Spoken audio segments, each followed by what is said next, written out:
నమస్తే welcome to best TV నేను ప్రియాంక. తెలుగు చలనచిత్ర చరిత్రలో ఎందరో నటులు వస్తుంటారు వెళ్తూ ఉంటారు. కొందరు మాత్రమే తమ వాచకంతో విలక్షణమైన అభినయంతో ప్రేక్షకుల గుండెల్లో శాశ్వత స్థానాన్ని సంపాదించుకుంటారు.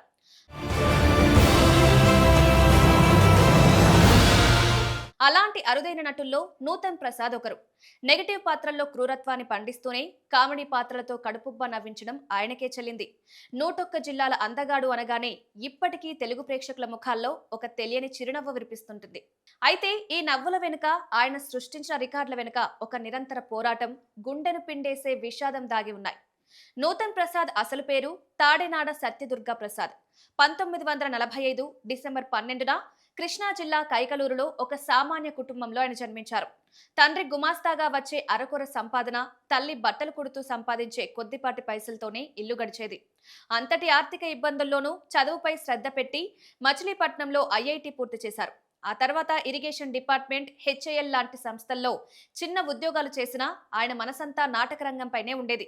హైదరాబాద్ లో రంగస్థల నటుడు భానుప్రకాష్ ప్రోత్సాహంతో నాటకాల్లో అడుగుపెట్టారు.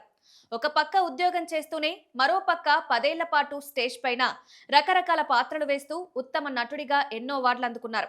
రచయిత పినిశెట్టి శ్రీరామ్మూర్తి ద్వారా చిత్ర పరిశ్రమలోకి అడుగుపెట్టిన ఆయనకు అందాల రాముడు తొలి గుర్తింపునివ్వగా, బాపు దర్శకత్వంలో వచ్చిన ముత్యాల మొగ్గులోని నిత్య పెళ్లి కొడుకు పాత్ర కెరీర్ ను మలుపు తిప్పింది.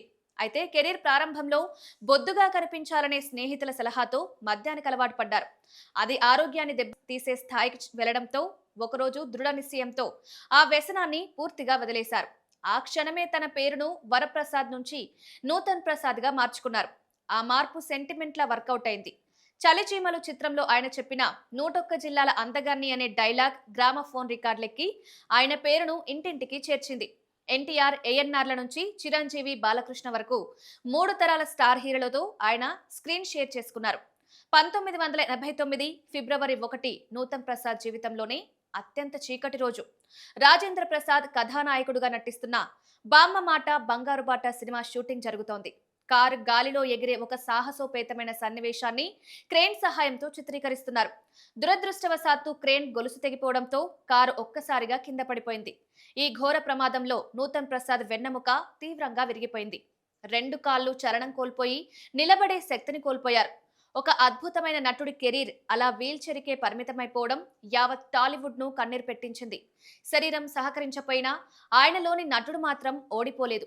మానసికంగా కుంగిపోకుండా వీల్ చైర్లోనే కూర్చుని విజయశాంతి కర్తవ్యం సినిమాతో సెకండ్ ఇన్నింగ్స్ ప్రారంభించారు. ప్రమాదానికి ముందు 365 సినిమాల్లో నటిస్తే, ప్రమాదం తర్వాత ఆ నరకయాతనను భరిస్తూనే మరో 110 చిత్రాల్లో నటించి తన అంకిత భావాన్ని చాటుకున్నారు. అంతేకాదు, తన గంభీరమైన వాయిస్ తో ఎందరో నటులకు డబ్బింగ్ చెప్పారు. ఆ తర్వాత కాలంలో రవీంద్ర భారతి కార్యదర్శిగా సేవలందించిన ఆయనకు తెలుగు విశ్వవిద్యాలయం గౌరవ డాక్టరేట్ ఇచ్చి సత్కరించింది. అప్పట్లో ఈటీవీలో ప్రసారమయ్యే నేరాలు ఘోరాలు కార్యక్రమానికి ఆయన చెప్పిన డబ్బింగ్ సంచలనంగా మారింది. అలా ఎన్నో కష్టాలను, శారీరక వైకల్యాన్ని తన ఆత్మవిశ్వాసంతో ఎదిరించిన ఈ 101 జిల్లాల అందగాడు 2011 మార్చి 30న శాశ్వతంగా కన్నుమూశారు.